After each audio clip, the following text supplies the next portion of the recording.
People often say, how can you tell the size of the fish with a Vexilar? And my gain needs to be turned down low. But see the signal that my lure gives back? Now the lure is reflecting back on the top of the lure. It's not reflecting on the side of the lure, but the top of the lure. And see the size of the fish that's coming to it right below it?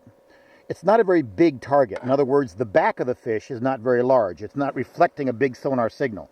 So I'm going to stay down. See, that was the fish that I just got. See, he went back down. And he wasn't very big. I'm looking for a bigger fish because when I expect a world record walleye to come into my display, it'll glow very large red. It'll be much larger than my lure. Oh, I missed him.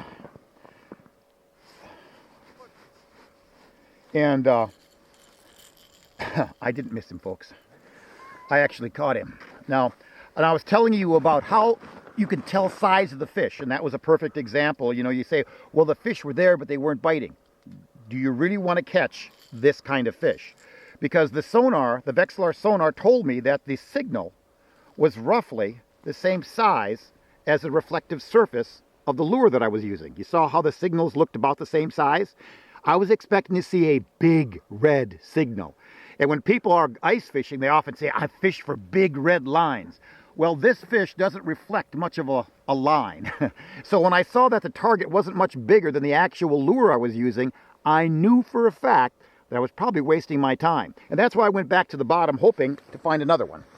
But this little critter needs to grow up, and I'll see him in a few more years. But you can actually tell by understanding the strength of the sonar signal, you can actually pretty much tell the size of the fish you're going to get that's going to bite. But you can only do that if your gain is set as low as possible.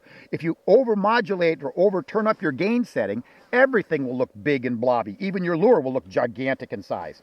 So you don't want to overset your gain. The gain has to be very low to do that. And obviously the walleyes are biting like crazy right now on Lake Tobin. And this could be the next world record walleye in about 20 years.